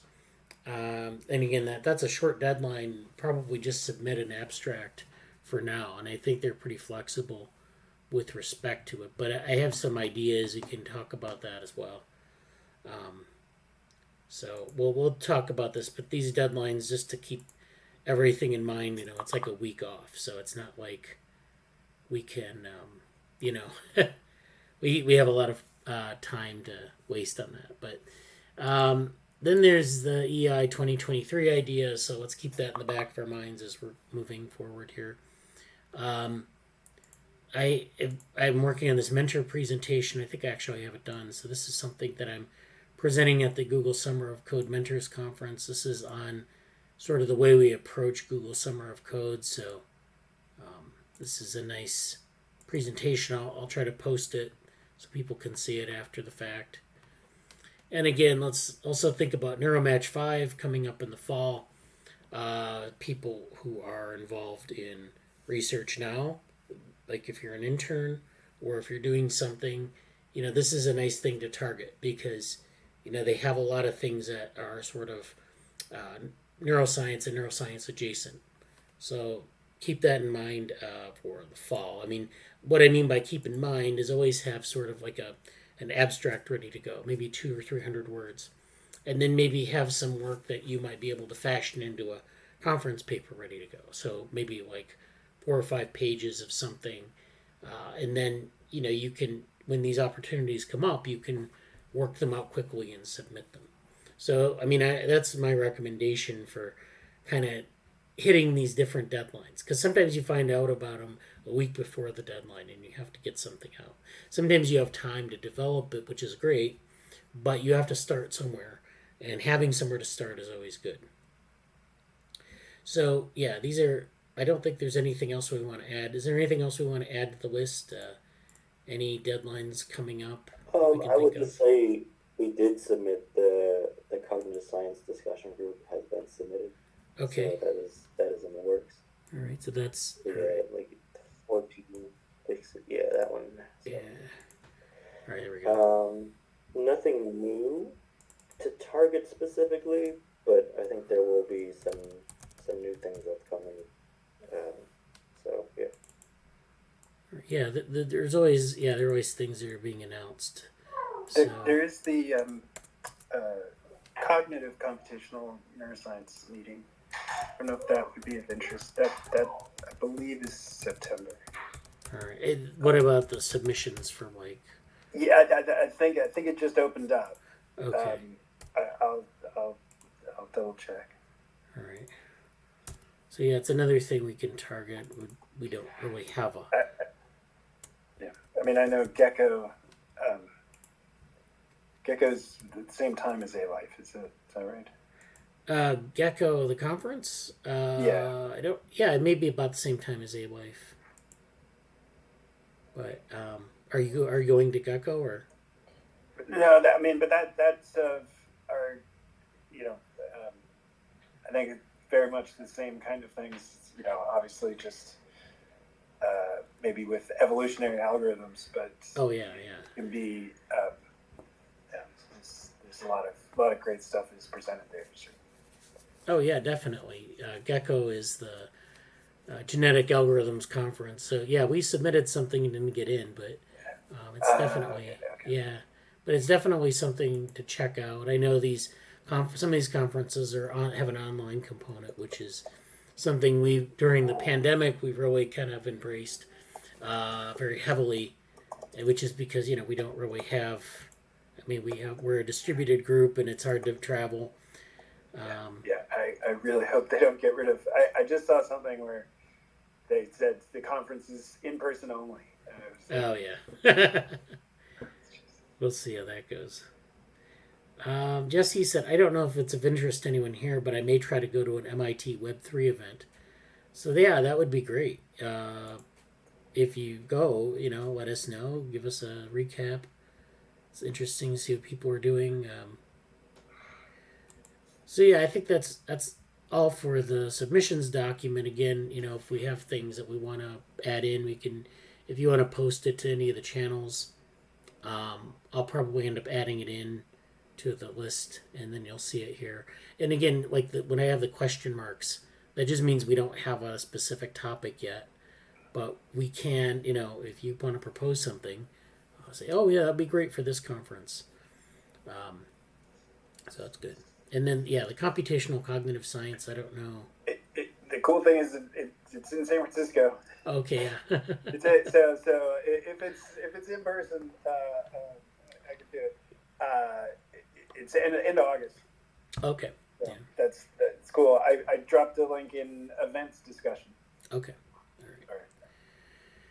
Yeah. So I'm gonna turn to like I said, I did an information theory talk about 2 years ago, so I don't think it's dated. I think it's still pretty relevant. Let's see. So this was a topic. It's information theory and overview for simulators and broad thinkers. I approached it that way because it was, we were doing this the NeuroMatch sessions at the time, and we had people from the NeuroMatch students coming in, and I wanted to give them an overview of this. They weren't getting, there were certain things they wouldn't get in NeuroMatch, like information theory, and then like with the Bayesian stuff they were learning, it was more how to do it, but I wanted to give a broader overview. In any case, we have these lectures, and I don't know what we'll do with them. Probably we have them as kind of like these supplemental things that people can look at to understand topics better. There's this idea of Shannon information, which is actually called formally the Shannon-Weaver model of communication, where you have a sender, which is the information source, an encoder, which is a transmitter. And remember, this was all done in terms of telegraph lines and telegraph machines. So Claude Shannon was thinking about like sending a message over a noisy channel, what they called. So, this is like sender, encoder, channel with noise. So you're sending a message over noise. So if you're sitting here listening to me across this channel, sometimes you hear noise, like sometimes it's background noise or sometimes there's disruption. That's your noise in the channel. And so it's usually pretty easy to understand everything because there are a lot of buffering algorithms on both the internet connections and the Jitsi app. So I mean, there are different ways that this is handled behind the scenes. But in like a telegraph line, it was usually it was pretty much, you had a connection. There wasn't a lot of software that buffered this, but they did have some ways of reducing noise. Sometimes they had to reconstruct messages though, and so understanding how much information content was in the channel, especially as opposed to noise, was important. So you have the sender, encoder, and this noisy channel. And noise just means like, disruption of the signal, or, something like static, where you hear something and it's hard to make out things from that background of static. There are a lot of ways you can characterize noise. And then you have, at the other end, you have a receiver. So you have a sender and a receiver. The receiver decodes this message, and then it's the destination, and they have to reconstruct it somehow. So, sometimes in language, and I know that Amaris talked about she was interested in language and information as well. Sometimes this is very important in language, that if I send a message and it's maybe encoded, I use certain code words, or I use, maybe I write something on a page, you have to reconstruct it as the person reading it or hearing it. Sometimes you have to add context to it, which is maybe part of the noise. If I tell a joke that maybe no one will understand in 30 years because it's some reference that's like will last for like 3 months, about some celebrity today, 30 years from now you may not understand what it is, but if you have that context you can reconstruct it. So there's a semantic component to this too. And of course there's feedback between the receiver and sender, which is implicitly important for getting that context and getting the right part of that message. But this is the model of communication. And then within this, we have this information content, which is a quantitative relationship, which we see here, which is the information entropy, which means that we have this certain deviation from some sort of homogeneity. So, for example, if I sent a message of all, well, we can think about it in dots and dashes, like the old telegraph line. So, if my message is all dots or all dashes, it's easy to know what that message is. Because even if there's noise corrupting parts of it, you can pretty much assume it's all the same. So it doesn't matter, and you know exactly what the information is. When they talk about entropy, they talk about deviations from that. So if you have local messages, like if you have dashes for the first 5 positions and then 2 dots and then 5 dashes, that local information is important. But if there's noise at that same point, you're going to lose that information because it's no longer something that you can assume. So this measure of information entropy is actually calculated by calculating the probability of any position being in a state or being in a certain state, and then taking the log of that and then multiplying it by that probability, and then summing over all the positions. So if I can use my board, to recap what I just said, if you have these dots and dashes, so if you have 5 dashes and then 2 dots and then 5 dashes, there's an information content to this. And the information content is where, you have the probability at each location on this, in this vector, which is either it's a dot or a dash, right? So probability of it being a dash or probability of it being a dot, and you evaluate this for each position. And then you take that probability, you log it, and then you multiply it by the probability again, and then you take the summation. And the idea is that, the more states you have, the more variation you have across this, the higher the information, or the higher the entropy. So people talk about entropy in thermodynamics, and they talk about we think of entropy in terms of disorder, and in a way it's disorder because it's heterogeneity, but it's not always. It's actually information, so that disorder can be useful. So this just kind of goes through the math, and then this kind of talks about in terms of a weather forecast. So in a weather forecast, if you see this is a nice XKCD comic where they talk about your 5-day weather forecast, your 5 trillion year forecast. You see in this 5 trillion year forecast, after the first 5 trillion years, everything is pretty much homogeneous. It's the same state, so there's really no information out here. In this one, actually, the 5 billion year forecast, every year it's a different temperature by orders of magnitude. So there's a lot of information there. In this forecast, the 5-day forecast, each day is pretty much very similar in terms of weather, or at least in terms of temperature. So it's not a lot of information. So you can see when the state changes, that's information. When the state remains the same, that's not information. That's just kind of knowing that something is going to be the same, and there's no information in that. But when things change, there's information. So it's this idea of uniformity versus variety. And we've talked about, the law of requisite variety. And there are tie-ins to that. And I don't exactly know what they are. I guess that, that's something we could talk about in more detail. But this definitely ties to information theory. This idea of entropy being a matter of variety. And so when we talk about variety being important, or being able to have the controller having the same number of states or more states than the controlled, and that makes for successful control of a system, then this is kind of what we're talking about. It's the same sort of mathematical formalism. Another way to think about information is to sample things at random and see what you come up with. So this is what they call Polya's urn. It's a nice statistical model of sampling with or without replacement. So the idea is you have this urn, and it's invisible to the person drawing balls out of the urn. You have this urn full of balls, and you have to draw them out.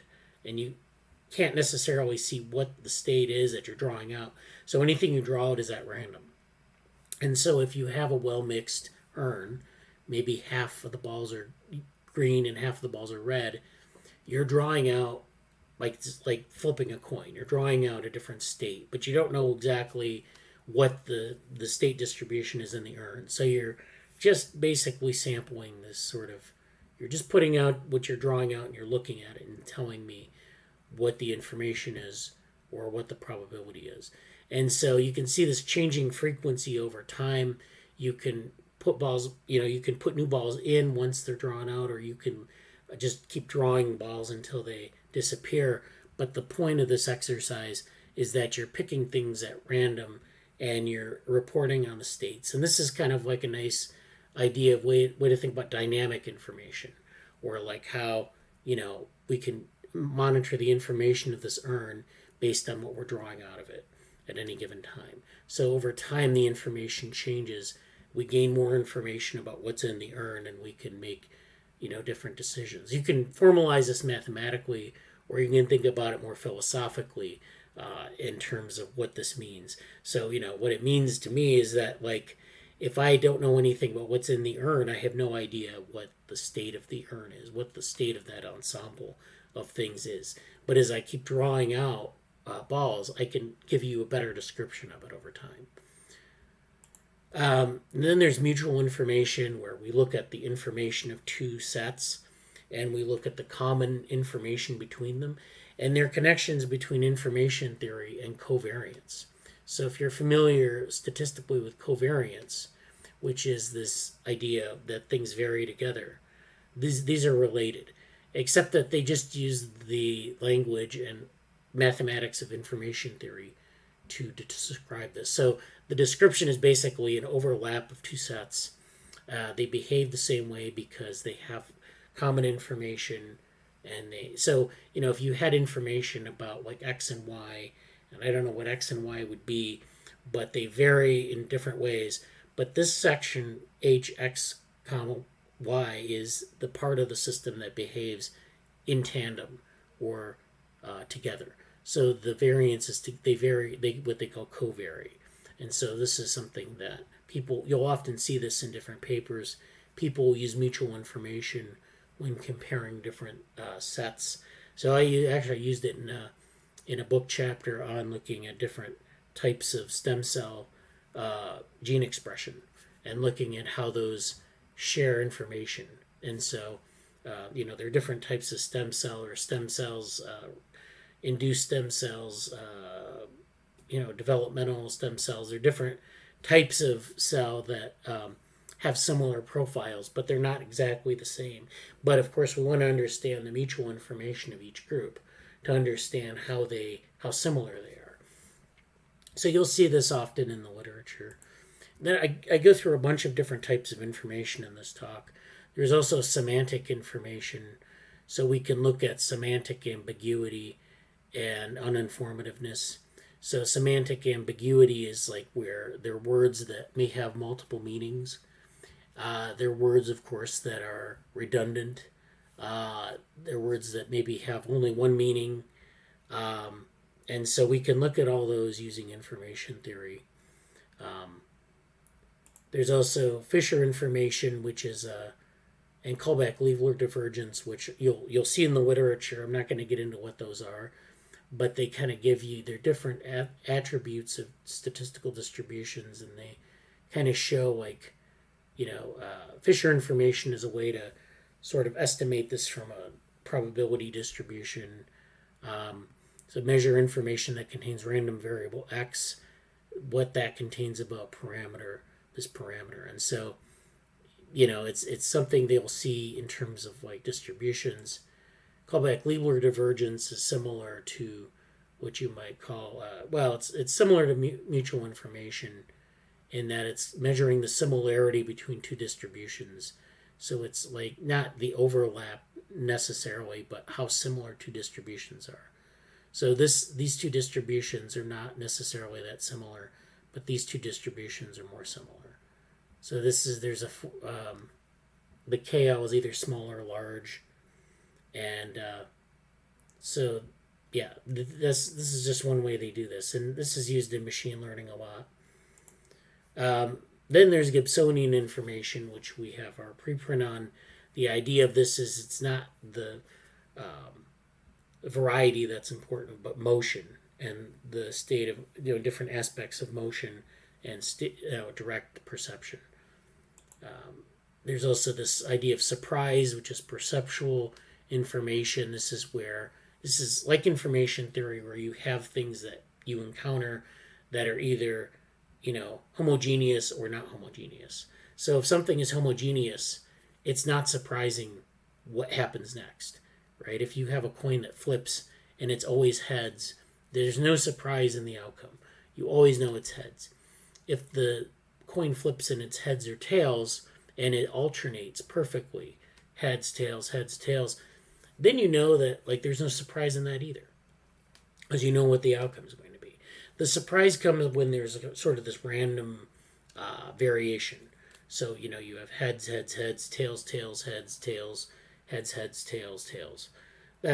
There's some surprise there, and so that, not surprisingly, they use the mathematics of information theory, just stated a little bit differently, to describe this perceptual surprise.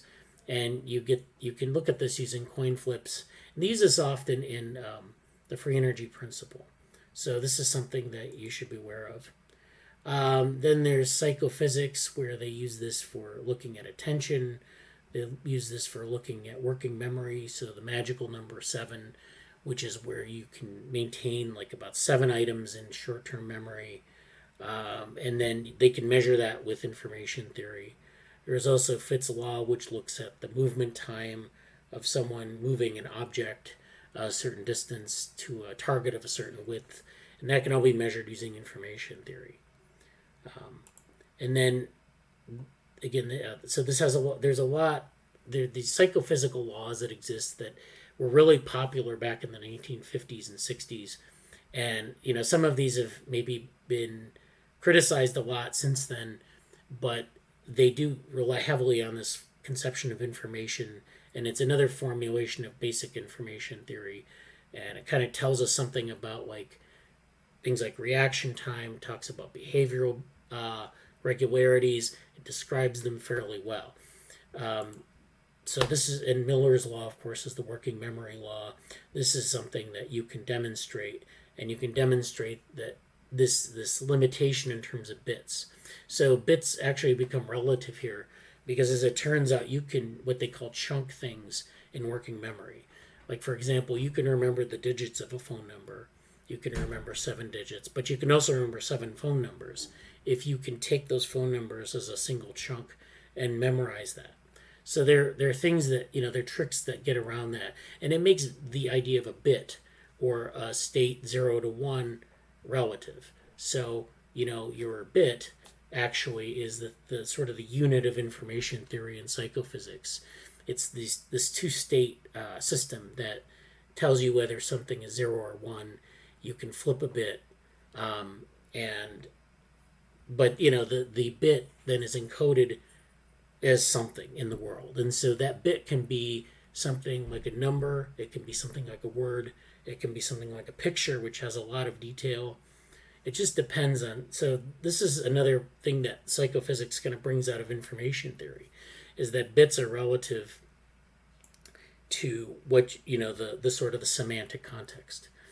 I'm not going to talk about qubits, but there are also qubits, and qubits are quantum bits, and there's a lot of quantum theory that's involved in that and in the way it's calculated.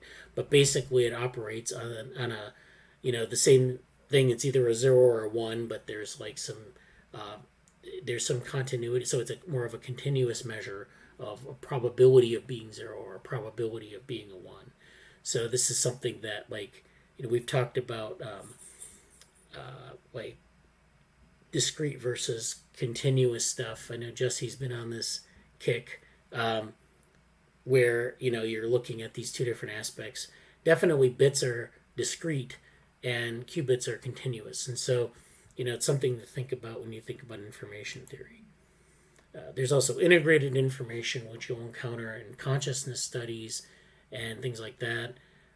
There's positional information, which is in developmental biology, and there was a couple papers that have been written on this where they look at this in terms of bits.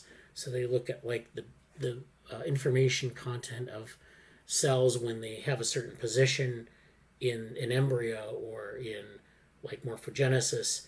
They know what their position is relative to other cells, and what they might be doing is measuring the information content of their environment or the information content of spatial position. So there's this aspect that we can use information theory to analyze these systems, but information theory, it is the system actually using this same scheme to sort of do its thing, to behave, or is it just something that we project on that system and it's using something else, and it's just a good way to characterize it? That's something you have to think about as well. And then, actually, I do have a slide in information in the Evergood regulator theorem, which I talked about with respect to variety.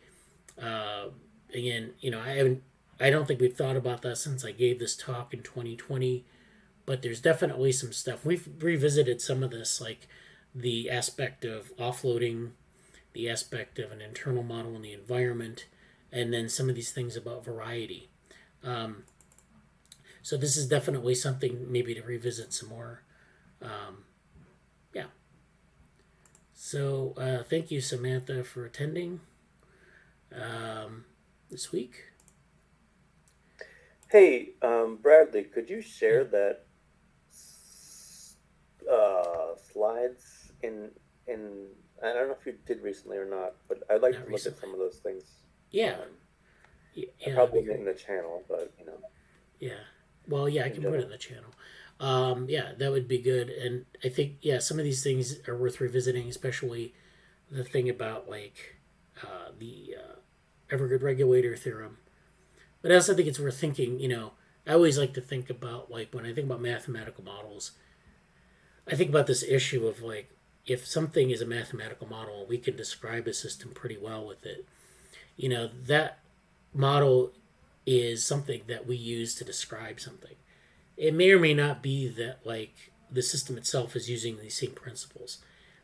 And it's something worth thinking about, because I think oftentimes when we read these things and we see that it's doing something really predictable and awesome, or oh yeah, well obviously natural systems, or like this is something that we see in neural networks a lot, where if a neural network is doing something, we think there's some principle there that translates to what the brain is doing, and then there's this issue of whether that's a mathematical model and it's just a good descriptor, or whether that thing is that's sort of like what nature is doing, or what right. yeah.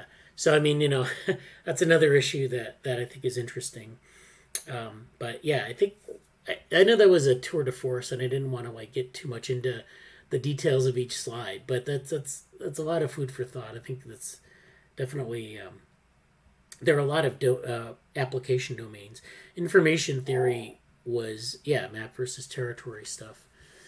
Information theory after its development in the 50s or in the 40s and 50s was widely used across many fields.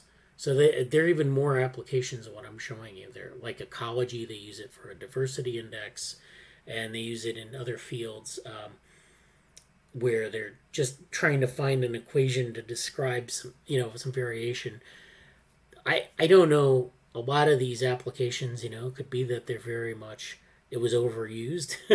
There may be better ways to characterize information theory. I'm not on the cusp of that field, so I don't know how people were thinking about it now, like the cutting edge of the field. But there are a lot of issues, research issues that are that deal with a lot of issues about what I've raised here. So.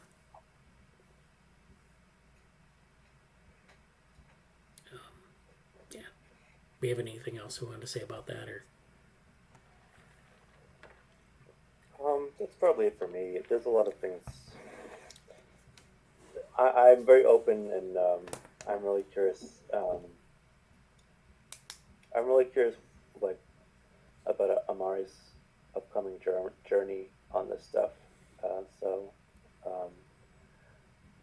it's always now that I've done a little bit more, like now that I'm, you know, an older person in the field, let's say, um, I think I'm understanding more of the joy of like, wow, I can't wait to see what somebody who's really looking at this for the first time is going to find, because you hear a lot of people find things. You hear a lot of common paths, and then people will introduce other things, and like I think I'm just, you know, that's a fun thing for me to kind of be on the other side of this time. But you know, depending to zoom out for a little bit, I guess before I think we're kind of doing like our final paper wrap ups right at this point. But you know, something kind of came up in my life this week that's been a bit of a distraction from my normally regular scheduled programming.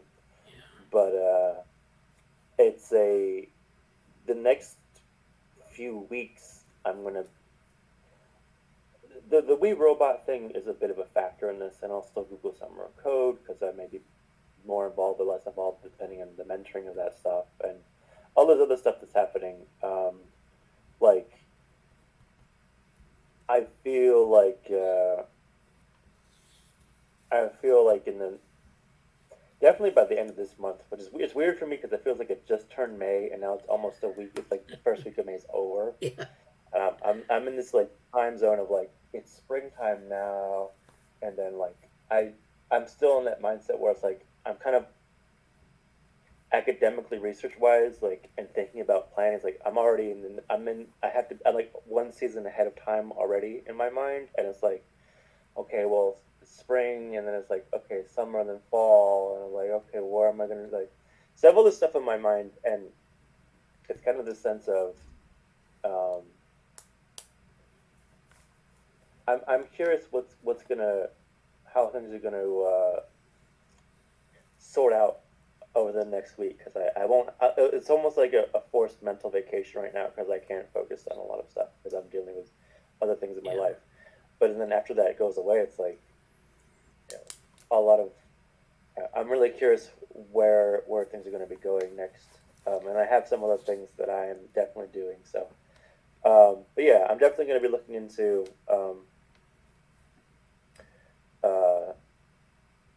My most exciting thing for me right now, in an immediate sense, because I'm actually going to be doing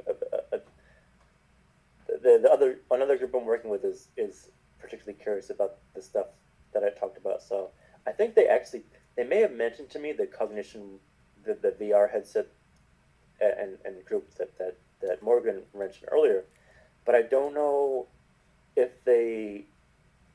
I'm trying to go through their notes that they sent me a while ago. I don't know if they really looked into it enough fully, so that'll be very exciting for me. Because it's sort of like for a long time,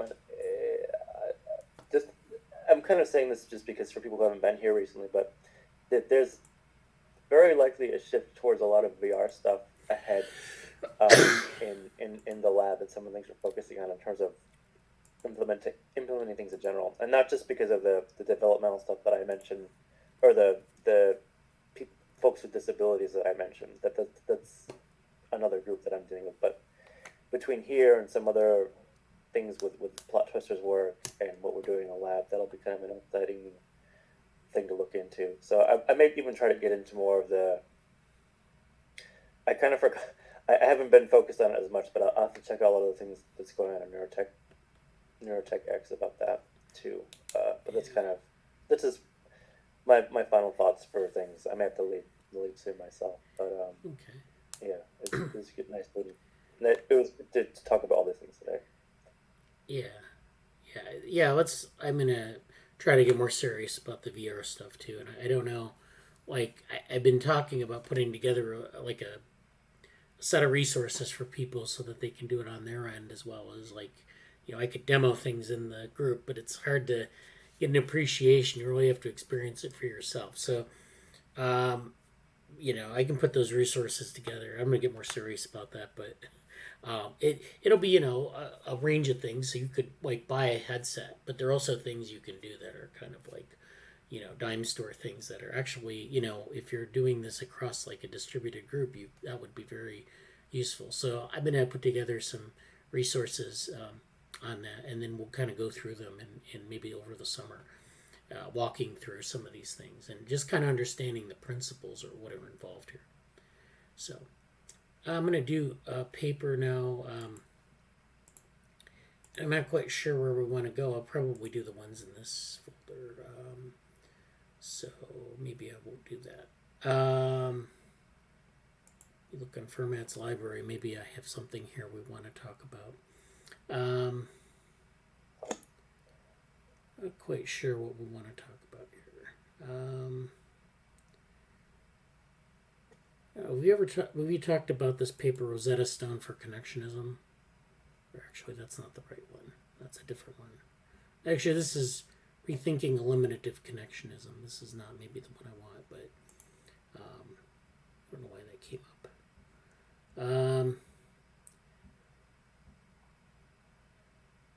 Maybe this one is good. Connectionism and Cognitive Architecture, Critical Analysis. So this is a really old paper by Jerry Fodor and Pylshyn, and this is about it's like a critical analysis of connectionism and what they call cognitive architectures. I think Fodor is the person that Tony Shamaro says he's his favorite scientist, and he disagrees with him all the time. Is that the same person? Yeah, he's done a lot of stuff with like visual perception. I don't know what Shamaro's point of view on Fodor is, but Fodor's done a lot of stuff on visual perception and AI and connectionism. So yeah, this is his from 1988. So the abstract reads, this paper explores differences between connectionist proposals for cognitive architecture and the sorts of models that have traditionally been assumed in cognitive science. We claim that the major distinction is that, both connectionist and classical architectures, and by classical architectures, I guess they mean non-connectionist architectures. This is talking about mental states. This isn't talking necessarily about AI. So this is not necessarily related to like any sort of AI winter, but they've used connectionist models in CogSci to look at the brain computationally or what's going on in cognition. So we claim that the major distinction is that while both of those postulate representational mental states, the latter but not the former, so I guess it means classical architectures but not connectionist architectures, are committed to a symbol level of representation or to a language of thought. So this is where we talk about the distinction between connectionism and classical architectures. Connectionism doesn't really have that commitment to symbolic representation. So this is what Gary Marcus talks about a lot, that you need to merge symbolic, neurosymbolic models. So the connectionist model is like a neural model, and then there are classical architectures which are symbolic. And these are classical cognitive architectures where they basically have boxes and arrows that tell you things about different states, or they could be basically assigning context or semantics to things. So this is where we have this distinction. And then they give an example of the language of thought to representational states that have combinatorial syntactic and semantic structure. So this is where you have this sort of, this is like language where you have the words, parts of the words, and then you have semantic, which are the meanings of the words. So the combinatorial aspect is where you have these states that can recombine these things. So you can make new words out of parts of old words or parts of language, parts of speech. And then semantic, you can assign different meanings to things. You can assign more than one meaning to a certain word, or you can assign meanings to new words or whatever. Several arguments for combinatorial structure mental representations are then reviewed. These include arguments based on the systematicity of mental representation, or what they mean by that is on the fact that cognitive capacities always exhibit certain symmetries, so that the ability to entertain a given thought implies the ability to entertain thoughts with semantically related contents. So again, this is like, everything that's a thought has a semantic aspect to it, and we should be able to connect those two things.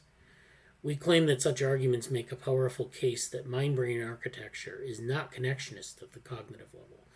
So this is interesting. They're saying that they say that at the cognitive level, connectionism isn't necessarily useful. We then consider the possibility that connectionism may provide an account of the neural or abstract neurological structures in which classical cognitive architecture is implemented.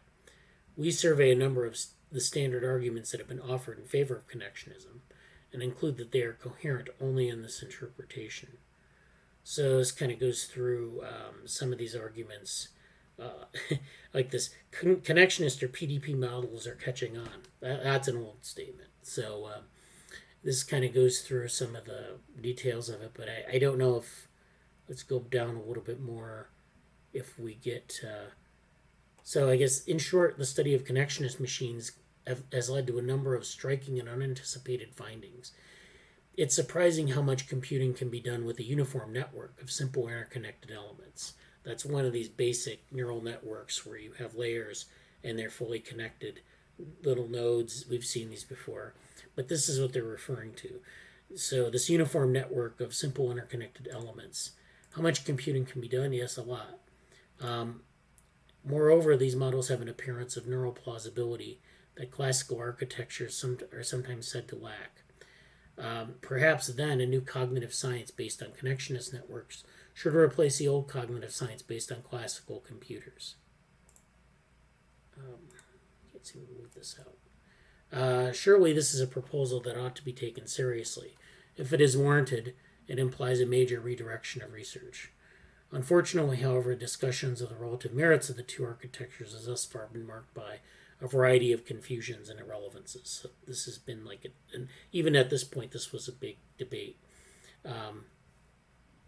So they have this part in levels of explanation, which kind of go into what they call representationalist and eliminativist traditions of theorizing. So representationalists hold that postulating representational or intentional or semantic states is essential to a theory of cognition. So this is where you have these sort of states that are maybe like, represent something. So they're not just kind of like how connection weights and how things are connected, but they actually have some description of or some specification of things in the world. So it's like mapping to a model almost. And so according to representationalists, there are states of the mind which function to encode states of the world. So these states of the mind are sort of like maps of the world in different ways. Eliminativists, by contrast, think that the psychological theories can dispense with such semantic notions such as representation. So the eliminativists think that like you can just use these neural networks to do everything, and that representation isn't necessary. So this was a debate. This goes way back, and so this is something that they've talked about in cognitive science for years. I'm looking for specifically sort of the end part of this.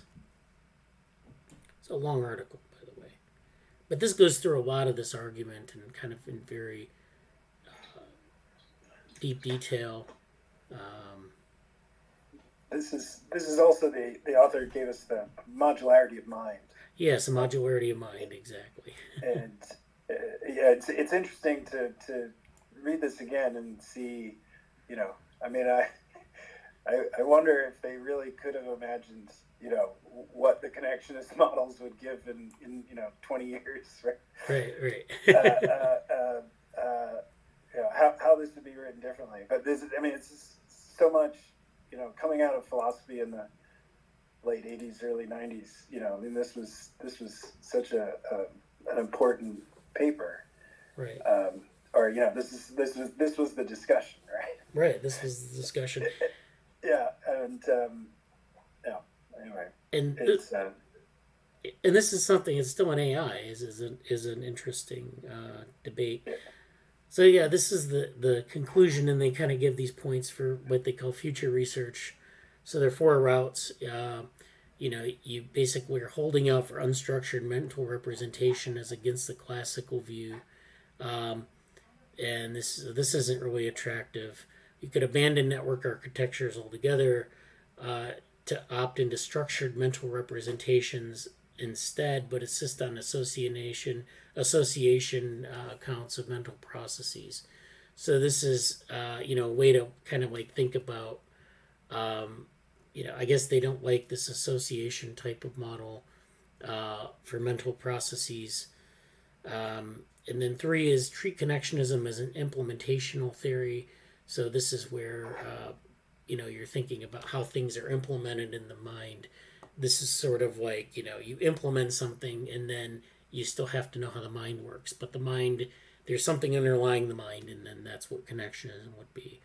And then 4 would be give up on the idea that networks offer a reasonable basis for modeling cognitive processes in general.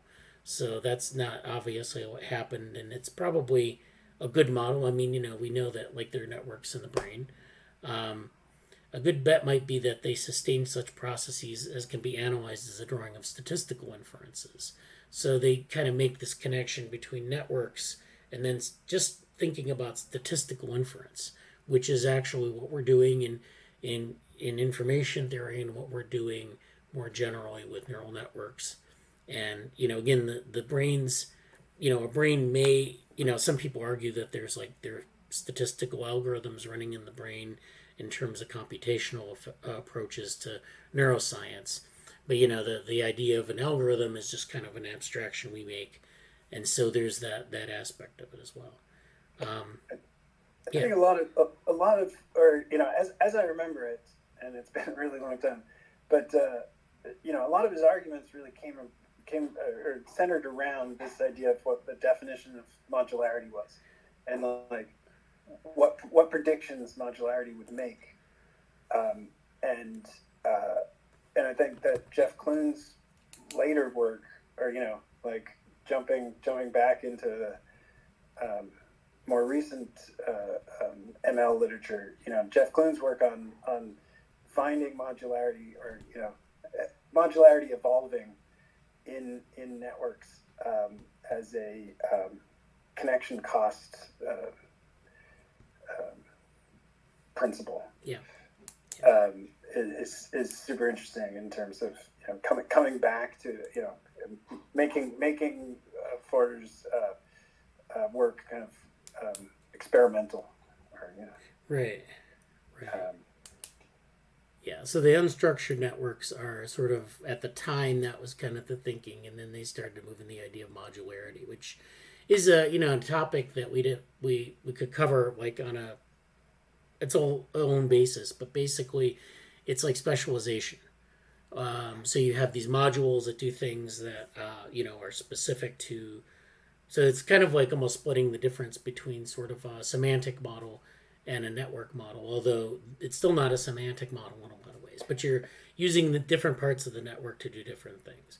So this is where you're kind of merging the two, but still you have this issue of do you need to really deal with the semantic layer separately, or can you incorporate it into the network, or how does that work? And definitely you need to model some of these aspects of cognition, and so there's this whole debate about that sort of after this paper, which is in 1988. I'm going to go really quickly over this other paper that so this is Rethinking Eliminative Connectionism. So this was from 1998. This is Gary Marcus.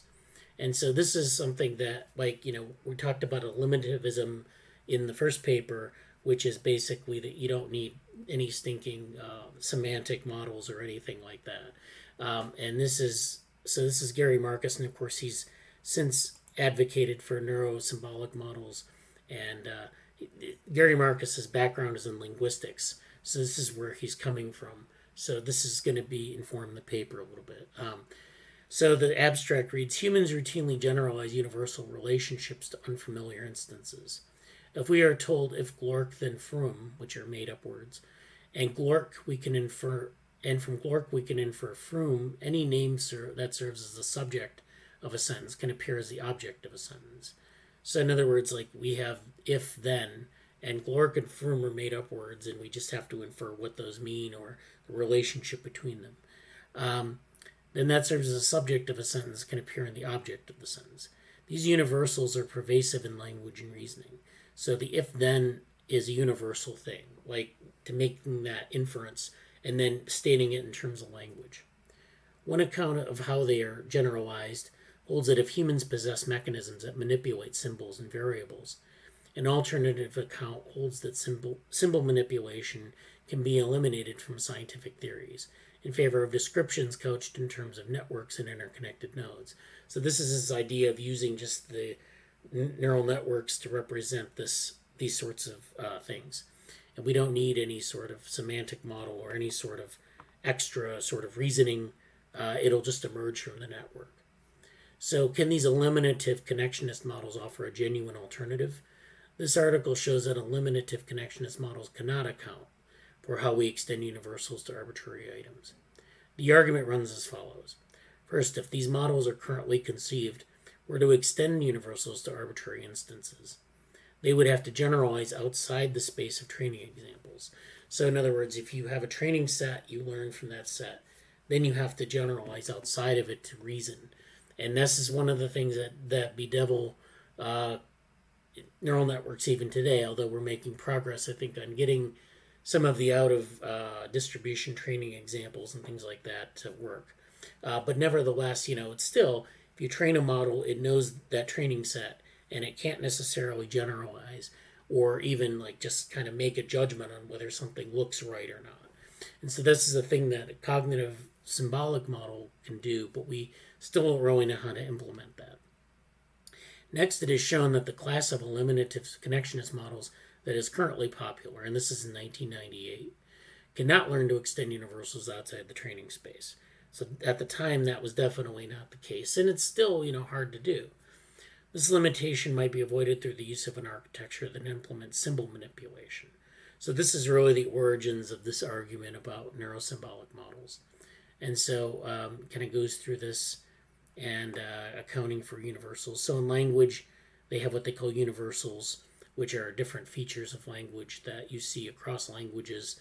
And so Fodor in 75 and Newell in 1980 assumed that universals are extended through the action of symbol manipulating machinery. So this is sort of a base article of faith in what they call good old-fashioned AI.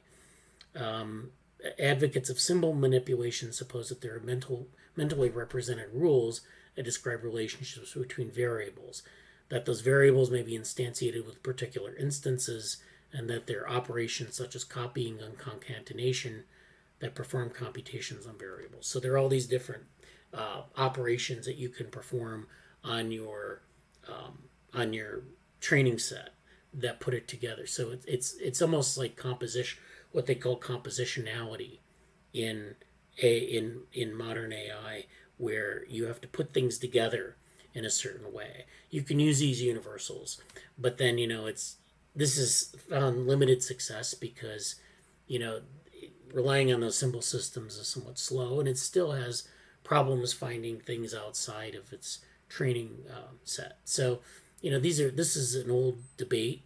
I think that so there was an alternative view called eliminative connectionism, where they just said, let's use a network and see what emerges out of it. And so this is this is something where there's still a lot, even today, there's still a lot of debate on what's going on there. But I wanted to cover those two papers to give a historical perspective on it. So the past tense verbs in linguistics is just at least in developmental psychology, is the classic example of U-shaped behavioral growth, which is also in terms of kind of these connections between like evolution and learning systems, explaining that kind of learning rate change is big. It turns out to be a big problem, right? Yeah. So it's like if it's simple optimization, then it should just increase, and like why should natural natural growth or natural learning actually decrease performance. Right. It's just a great example that they couldn't. That was in the that was why I ended up doing the undergraduate psych project that I did. Oh, okay, yeah. It was focused on the children's drawings. I think we talked about Annette Carmeloff Smith. Yeah. But she drew that example from the past tense verbs that Marcus and Pinker and everybody was talking about back there in the late 80s. Yeah. It's very good. Jesse, did you have anything to add before we go? Not really. All that's very cool stuff. And if you could mention, I know the papers are on formats later on, but like it'd be great just to like write in general like the papers that we looked at and stuff like that. Yeah, I'll post for reference. Yeah. Okay. And I saw that you actually in the ethics thing you dropped in a Twitter link to the Gary Marcus thread. Yeah. That Miles Brundage had replied to. Oh, okay. And so I just pulled out the 3 papers that were language model, like harm reduction or like good, trying to computationally add ethics. Yeah. Yeah, thank you. If those are good, and then I was gonna see what connected papers and stuff brings up off of those. That would be really interesting because it's interesting to see how they kind of try to operationalize it. Yeah, that would be great. Thank you. Yeah. So I didn't realize that was the same thread, but yeah, it was in there. Yeah. Well, okay. So if does anyone else have anything to say before we go? I know people. Amaris, do you have anything to say before we go? No. Okay. Thank you. All right. So thanks for meeting. And next, I'll post the papers in the Slack. And if people want to present next week, then let me know sometimes this week so we can plan out the meeting. And otherwise, have a good week. Nice to see you again, Morgan.